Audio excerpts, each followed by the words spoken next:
એક વખત મને ડાયાબિટીસ થઈ તો જિંદગી આખી ડાયાબિટીસ રહેશે? તો સારવાર કરાવશો તો કાયમને માટે જશે. હું કડવું લીમડાનું પાણી પીવું, કારેલા ખાવ તો ડાયાબિટીસ જતો રહેશે? ઓછો ચોક્કસ થશે, પણ કાયમી જતા રહેવા માટે તમારે એના માટે સંભાળ લેવી પડશે. હું સવારમાં દોડું, કસરત કરું તો ડાયાબિટીસ જતો રહેશે? દોડવાની સાથે ખાવા પીવામાં ધ્યાન રાખશો, જીવનશૈલીમાં ધ્યાન રાખશો તો મૂળમાંથી જશે. મારી મામીને ડાયાબિટીસ છે, એને શું કરવું જોઈએ? તાત્કાલિક આ વિડીયો શેર કરી દો, ડાયાબિટીસ સાવ જતો રહેશે. બંને મિત્રો આવી ગયા છે આજે જજીસ બંગલા રોડ ઉપર, અને અહીં હરિતાબેન અધ્યારું છે, સિનિયર ડાયટિશિયન છે. એમની સાથે જાણીએ આપણે ડાયાબિટીસ નામનો આ રાજરોગ છે, આ કઈ રીતે દૂર થાય, થવાના કારણો શું છે, અને નાના બાળકોથી માંડીને બધા લોકોમાં હોય છે. આપણા દેશમાં 10 કરોડ પણ આસપાસ લોકોને આ છે રોગ, એવી વાત છે. હું તમને એમને મળાવ. મજામાં બેન? એકદમ મજામાં હો. હા, મારે એવું તમને પૂછવું હતું પહેલા કે આ રોગ થાય કેમ? મને એવું ડાયાબિટીસ છે એવું ખબર કેમ પડે? ડાયાબિટીસ છે એવી ખબર ઘણી વખત પડે, તે ઘણી વખત ન પણ પડે. અને થાય એટલા માટે કારણ કે આપણને સરખી રીતે ખાતા પીતા ન હોઈએ, ઉઠતા બેઠતા ન હોઈએ, આપણી જીવનશૈલી બરાબર ન હોય. તમને જન્મથી જો ડાયાબિટીસ થાય ને તેમાં તમારો કોઈ વાંક નથી, પણ તમને જો 20 વર્ષ પછી ડાયાબિટીસ થાય છે તો એ તમારા વાંકને કારણે જ થાય છે. અચ્છા, પણ હું તમને એમ પૂછું કે મને એક વાત થયું તો એ જિંદગી આખી જ રહે, મને બીક ઘરી જાય કે હવે આ જિંદગી આખી રહે, દવા લેવી છે, આવું કરું? તમને 18 વર્ષ પહેલા એટલે કે નાનપણમાં થઈ ગયું હોય તો એ ડાયાબિટીસ તમારો લગભગ આખી જિંદગી રહે છે. તમે એને ઇન્સ્યુલિન કે દવાઓથી મેનેજ કરી શકો, પણ મૂળમાંથી નથી જતો. પણ જો તમને પુખ્ત વય પછી ડાયાબિટીસ થાય છે તો એ 100% રિવર્સ થઈ શકે છે. અચ્છા, મારે વચ્ચે કેવો બીજો પ્રશ્ન પૂછવો છે કે મારા પત્રકાર ફિલ્ડમાં અમુક મિત્રો છે એને ડાયાબિટીસ છે તો એ લગ્ન નથી કરતા. એવું કેમ માનતું? લોકો જે ડાયાબિટીસ વાળા પાત્રો લગ્નનું માંડી વાળા છે એટલે આગળ જતા એને જન્મ મોટી ઉંમરના થતા વધુ વખત રહેશે, એવું કેવું? એવું ના ના, આ એક લોકોની ભૂલ ભરેલી માન્યતા છે. ખરેખર ડાયાબિટીસને લગ્ન સાથે કોઈ નિસ્બત નથી, કારણ કે HIV જેવો ચેપી રોગ નથી કે એનાથી કોઈ તમારા બાળકોને પેલું થાય એવું નથી. તમે જો તમારી જીવનશૈલી સરખી કરો તો કોઈ જ પ્રોબ્લેમ થતો નથી. ઇવન જેને ટાઈપ 1 એટલે જન્મથી ડાયાબિટીસ હોય એવા મારે ઘણી એવી છોકરીઓ કે જે પ્રેગ્નન્સી અત્યારે એની ચાલુ છે અને એના HbA1c જે ગ્લુકોઝની એવરેજ 10 હોય, એની અમે ચાલુ પ્રેગ્નન્સી એવરેજ લગભગ કહેવાય કે 6 ની આસપાસ કરેલી છે. અચ્છા, બીજો એક એવો પ્રશ્ન હતો, સામાન્ય લોકોમાં એવી વાત હોય છે કે આમ જન્મથી તો એ માણસ તો હું ગળ્યું ખાવ તો મને ડાયાબિટીસ થાય, જન્મથી થાય, નાના છોકરા બળક જન્મ થાય, એની પાછળનું શું કારણ? માતાના ગર્ભમાં આવે 2-5 મહિના થાય કે વર્ષ દિવસનું થાય પછી એને ચેક કરાવી તો નીકળે ડાયાબિટીસ છે, તો એની પાછળ શું કારણ? એની પાછળનું કોઈ કારણ હજી જોવા જઈએ તો હજી સુધી કોઈ પકડાયું એવો સાયન્ટિફિક કોઈ રિસર્ચ નથી કે ડાયાબિટીસ ટાઈપ 1 નું કારણ શું છે. ઘણી વખત એવું થાય કે 9 મહિના દરમિયાન માતા બહુ સ્ટ્રેસમાં હોય, અથવા તો એને પોતાનું ખાવા પીવાનું એકદમ જંક ફૂડ ખાધું હોય તો પણ થઈ શકે. અને એવું બની શકે કે માતા પિતાનો જે પરિવાર છે એના મમ્મી મીન્સ કે એના નાના નાની બાળકના એ લોકોના ફેમિલીમાં ઘણા બધા લોકોને ડાયાબિટીસ હોય તો એના જેનેટિકમાં એ વસ્તુ આવી ગઈ હોય તો પણ એને થઈ શકે, બરાબર. અથવા તો મમ્મી પપ્પા બેયને ટાઈપ 2 ડાયાબિટીસ છે તો ઘણી વખત એવું બને કે બાળકને જન્મથી ડાયાબિટીસ આવી શકે. આ તમે ટાઈપ 2 ટાઈપ 1 એ બે કઈ રીતે છે? હા, એટલે જે તમને જન્મની સાથે થાય છે, તમને ક્યારેક 10 વર્ષે ખબર પડે, ક્યારેક 12 વર્ષે, ક્યારેક 15 વર્ષે, ક્યારેક 18 વર્ષે ખબર પડે કે મને ડાયાબિટીસ છે, પણ એ હોય જન્મથી, ખબર મોડી પડે તો એને ટાઈપ 1 કહેવાય, કે જેમાં તમારું શરીર ગ્લુકોઝ ઓછું થાય એવા કોઈ હોર્મોન બનાવતું જ નથી, બરાબર. અને ટાઈપ 2 ડાયાબિટીસ છે કે જે તમારી ખોટી જીવનશૈલીને કારણે જે થાય છે એ ટાઈપ 2 ડાયાબિટીસ છે, એને મૂળમાંથી મટાડી શકાય છે.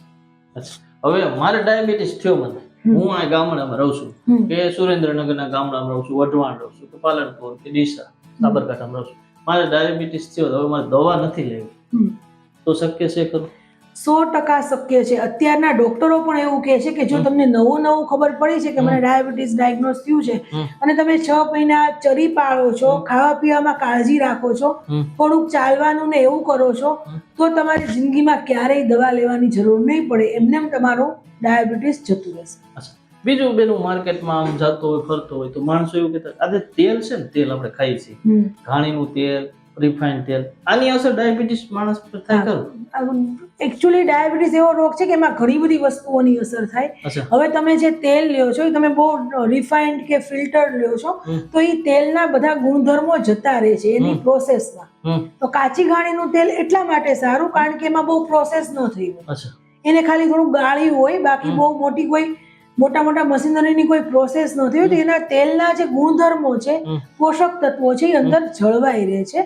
એટલા માટે ડાયાબિટીસ નહીં પણ કોઈ પણ પ્રકારના રોગથી બચવા માટે કાચી ઘાણીનું તેલ લ્યો તો એ તમારા સ્વાસ્થ્ય માટે લાંબે ગાળે બહુ જ સારું છે. પછી આ ડોસીમાંની એક વાત હું વાલતી હોય દાદી, એમાં એવું હોય કે મેથી પલાળી ખાય તો ડાયાબિટીસને અસર થાય, સાચી વાત?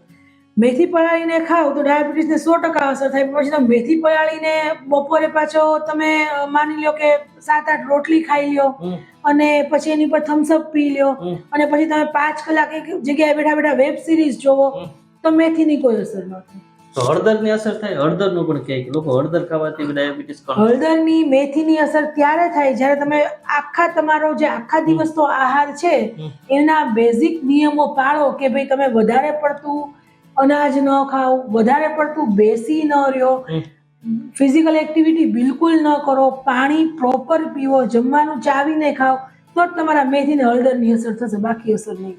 હવે આ બીજી એક વાત એ છે કે આ આર્ટિફિશિયલ બને કે બધા એમ કહે કે સુગર આવે છે, એટલે આપણે ઘઉં આ જે ખાંડ આવે છે એવી નહીં, એની કઈ અસર થાય? એનું ઈ લેવાથી કઈ કંટ્રોલ રહે? આર્ટિફિશિયલ એટલે સ્વીટનર, આર્ટિફિશિયલ સ્વીટનર.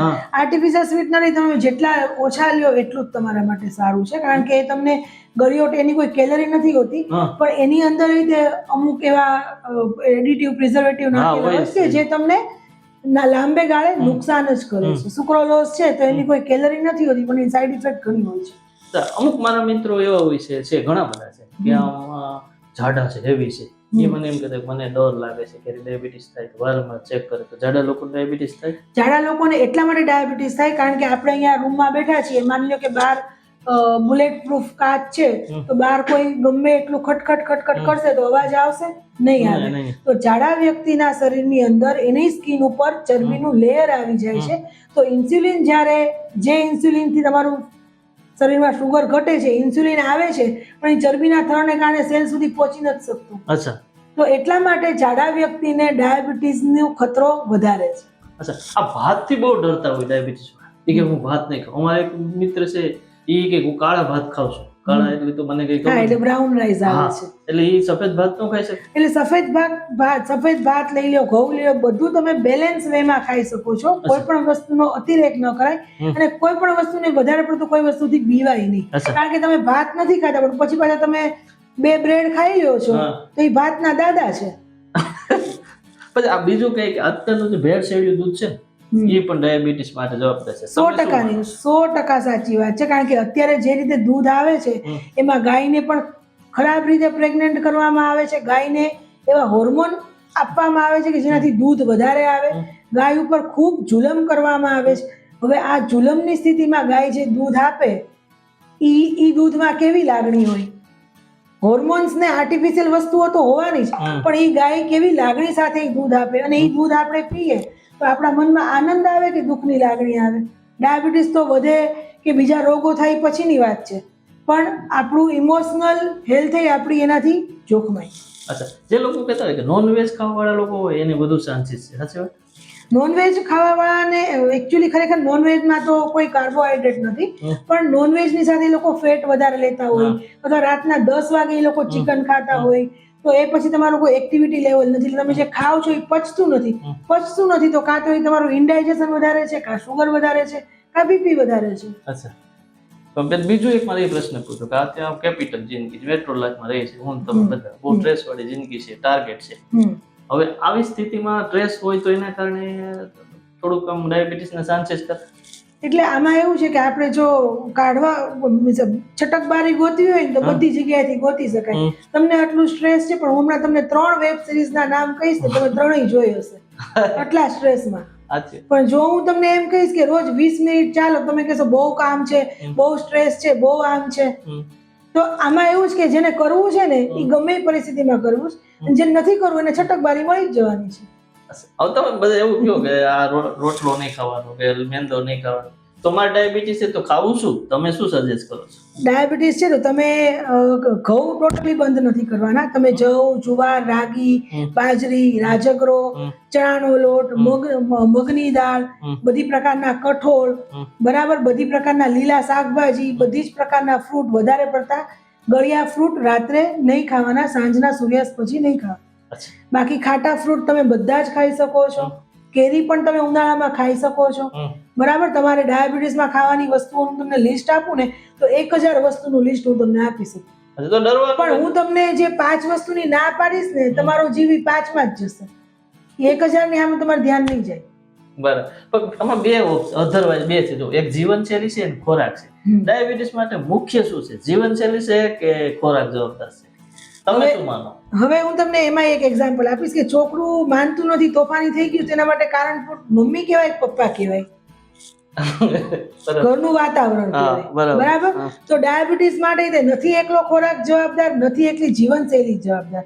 ખોરાક પ્લસ જીવનશૈલી ઇઝ ઇક્વલ ટુ તમારો એની કાઇન્ડ ઓફ ABCD રોગ. અચ્છા.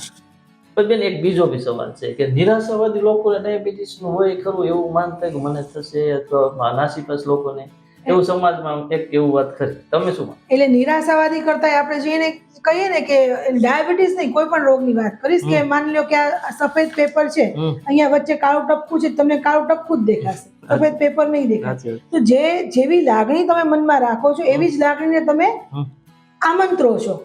બરાબર. તો એને કારણે એવી જ લાગણીઓ તમને મળે છે. તમારા ઘરમાં મહેમાન આવે ને તમે એની આગતા સ્વાગતા કરો, મહેમાનને જવાનું મન થાય. બરાબર. તો તમે ચિંતા કરો ડાયાબિટીસ આવશે, બીપી આવશે, તો તમે એને ઇન્વાઇટ કરો છો, આવો. પછી એને આવ્યા પછી જવાનું મન થાય કે અહીંયા તમને બહુ આગતા સ્વાગતા મળે છે, મજા આવે છે, ધ્યાન રાખે છે, મારાથી બીવે છે, અહીંયાથી તો જવાય જ નહીં. બરાબર. હું તમને છેલ્લો મારો એ પ્રશ્ન છે કે આપણે ત્યાં દુનિયામાં સરખામણીમાં ડાયાબિટીસના રોગી વધી ગયા છે, લાખો કરોડોની સંખ્યા થઈ ગઈ. એમ બેઝિક ખાલી તમે ટૂંકમાં એનું કારણ શું લાગે? આપણે તો ગ્રામ્ય જીવન છે, ભારત આખો દેશ ગ્રામ્ય કહેવાય, ગ્રામ્ય પ્રજા છે, તો બી કેમ આવે છે? એટલા માટે કે અત્યારે ખરેખર જોવા જઈએ ને તો આપણે એમ વિચાર, મારા મમ્મી પપ્પા, મારા દાદા દાદી તો આ વસ્તુ ખાતા હતા તો મારે ખવાય, પણ પછી આપણે એ નથી વિચારતા કે મારી દાદી તો હાથે બધું કામ કરતી હતી, દહીંનું દળતી હતી, કુવેથી પાણી લાવતી હતી, તો એ બધું મેં માઇનસ કરી નાખ્યું અને જે ખાતા હતા એ કન્ટિન્યુ રાખ્યું. અને ગામડાઓમાં તમે જોવો ને, અત્યારે તમે ગામડામાં આટો મારશો ને તમને ગામડામાં મોટાભાગના લોકો વાતો કરતા નહીં, મોબાઈલમાં જોતા દેખાશે. બરાબર. તો એ કારણ છે કે જેને કારણે લોકોની આજે ગામડાઓમાં જીવનશૈલી બદલાઈ ગઈ છે, સ્ક્રીન ટાઈમ વધી ગયો છે, ખોટે ખોટું વધારાનું જેને કહેવાય સ્ટ્રેસ વધી ગયું છે. હકીકતમાં સ્ટ્રેસ કાંઈ નથી, પણ આમ એક મજા આવે સ્ટ્રેસ લેવાની લોકોને, એટલે એ વસ્તુઓ વધી ગઈ છે. ખાનપાન બદલાઈ ગયું છે. આજે ગામડાના લોકો તે મેંદાની વસ્તુઓ, જંક ફૂડ, પીઝા, પાસ્તા ખાતા એટલા જ થઈ ગયા છે.